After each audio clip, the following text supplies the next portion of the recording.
Hola, bienvenidos a este análisis donde vamos a desentrañar ese motor inmenso y casi siempre invisible que mantiene nuestro mundo girando sin parar. A ver, existe una red gigantesca, súper coordinada, que trabaja en la sombra para que todo, literalmente desde la fruta fresca hasta el dispositivo más avanzado, cruce océanos y continentes sin que apenas nos demos cuenta. Hoy vamos a diseccionar la anatomía de la logística internacional. Y no vamos a ver solo las máquinas enormes que mueven las cosas, sino también esos puntos de control clave que garantizan que todo fluya de forma segura y rentable. ¡Vamos a ello! Para que nos sea más fácil seguir el hilo, hemos dividido esta exploración en 4 bloques. Primero, echaremos un vistazo a los sistemas de transporte internacional en su conjunto. Segundo, conoceremos a los 4 grandes gigantes del transporte. Tercero, hablaremos de las aduanas y su papel vital. Y por último, veremos cómo las rutas logran que todo este comercio sea verdaderamente fluido a nivel mundial. Empezamos con el punto 1. Sistemas de transporte internacional. El verdadero pilar de la economía mundial. Vale, vamos a meternos de lleno en esto. Cuando pensamos en comercio exterior, a lo mejor nos vienen a la mente firmas de tratados o cifras en una pantalla, pero seamos sinceros, nada de eso sirve sin un sistema físico que mueva las cosas. Y si miramos este gráfico, la verdad es que los números te dejan con la boca abierta. Fijaos en esa porción gigante. La inmensa mayoría de lo que se compra y se vende en el mundo viaja por mar. Estamos hablando de que el transporte marítimo acapara en torno al 85% del volumen global. Es una locura, y es el rey indiscutible por una razón muy simple. Es increíblemente eficiente. Puede mover montañas de carga a miles de kilómetros con un coste que los demás sistemas sencillamente no pueden igualar. Para visualizarlo un poco mejor, imaginemos todo este sistema logístico como si fuera el sistema circulatorio de nuestro propio planeta. De la misma forma que nuestro cuerpo necesita venas y arterias para llevar oxígeno y nutrientes a cada célula, la economía global depende de rutas marítimas, aéreas y terrestres para mantener los mercados con vida. Es literal. Si una de estas arterias principales se atasca, el golpe se siente en toda la red. De repente, los productos se encarecen, o peor aún, industrias enteras se paralizan porque no les llegan los suministros. Pasamos al punto 2, los 4 gigantes del transporte, esos vehículos que realmente impulsan el comercio.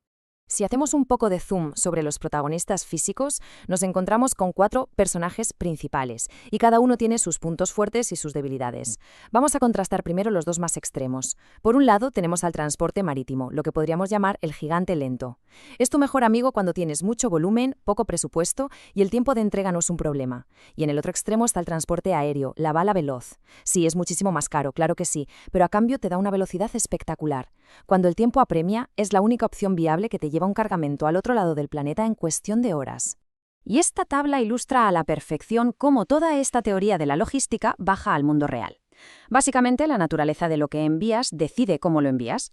Por ejemplo, si tienes que mover algo súper pesado o enorme como coches o maquinaria pesada, lógicamente lo metes en un barco.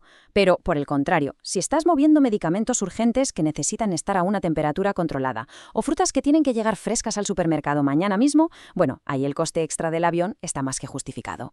Volviendo a poner los pies en la tierra, nos encontramos con las otras 2 herramientas clave, el transporte por carretera, los camiones de toda la vida, que ofrecen una flexibilidad brutal. Son los reyes indiscutibles del servicio puerta a puerta y los dueños absolutos de la famosa última milla. En contraste, el transporte ferroviario brilla por su eficiencia. Es fantástico para mover muchísimo volumen y carga pesada por tierra durante largas distancias. Y además, tiene un extra muy importante hoy en día. Genera un impacto ambiental muchísimo menor comparado con tener una flota gigante de camiones en la carretera. Llegados a este punto, la magia de verdad ocurre cuando vemos cómo se combinan estos métodos. Y aquí entra un concepto fascinante, el transporte intermodal. Ojo, que no es lo mismo que el transporte multimodal, donde la mercancía se saca y se vuelve a meter. En el intermodal usamos una única unidad de carga, normalmente un contenedor estándar, y esa misma caja pasa del barco al tren y luego al camión, sin que nadie le abra ni manipule lo de dentro en ningún momento. Es un avance tremendo porque reduce drásticamente el riesgo de que algo se dañe, evita los robos y minimiza al máximo los tiempos muertos. Nos movemos al punto 3, aduanas, funciones e importancia, los puntos de control esenciales. Bueno, ya hemos visto los vehículos, pero ¿qué pasa con las puertas por las que tienen que pasar? Porque claro, las rutas globales no son un campo abierto de libre paso. Están reguladas por unos puntos de control vitales que conocemos como aduanas. Para que nos entendamos, las aduanas actúan literalmente como el sistema inmunológico de un país. Su trabajo va muchísimo más allá de sellar papeles. Ejercen un control fiscal, recaudando impuestos importantísimos para el Estado, defienden la seguridad nacional, bloqueando artículos ilegales o peligrosos, protegen la economía local y aseguran el cumplimiento legal. Y curiosamente, una de sus misiones más importantes hoy en día es facilitar el comercio. Es decir, tienen que controlar todo esto, pero asegurándose de no convertirse en un tapón que frene la logística. Fijaos bien en esta cifra porque es sencillamente alucinante. Más de 47.000 millones de dólares. Lo interesante de este número es que representa únicamente el valor de lo que exportó México en un solo mes, concretamente en abril de 2022. Pensad por un momento en el volumen monumental de ingresos fiscales que supone eso y la enorme responsabilidad que tienen las aduanas de una sola nación para supervisar ese flujo sin paralizarlo. Y claro, para gestionar semejante magnitud, las aduanas no pueden estar puestas solo en las costas o en las playas. Tienen que estar divididas estratégicamente.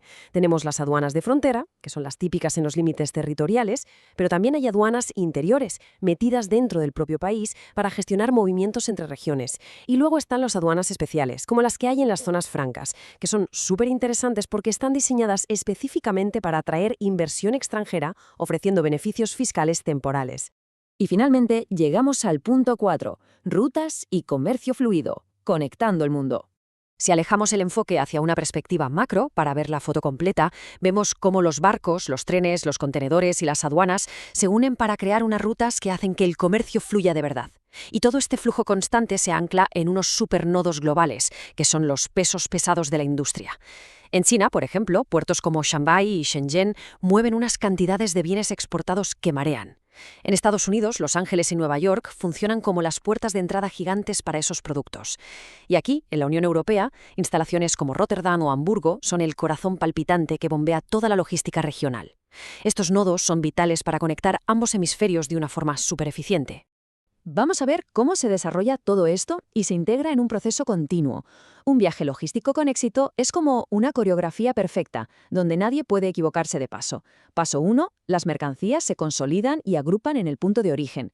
Paso 2, arranca el tránsito utilizando múltiples medios de transporte. Paso 3, se enfrentan al crucial momento de la verdad, el despacho de aduanas. Y paso 4, completan el viaje con la ansiada entrega de última milla. Es un relevo impecable, pero a escala global. Para terminar, resulta fascinante conectar toda esta gigantesca red teórica con nuestra realidad más cercana. Pensad por un segundo en la pantalla desde la que estáis viendo este análisis ahora mismo. Los metales de sus circuitos internos, el cristal de la superficie, la batería. ¿Qué océanos han tenido que cruzar? ¿Por qué supernodos han pasado metidos en contenedores intermodales? ¿Y cuántos controles estrictos de aduanas han tenido que aprobar hasta finalmente ensamblarse y llegar hoy a vuestras manos? Como veis, el comercio internacional no es solo una teoría de un libro, es de hecho el tejido mismo de nuestra vida diaria.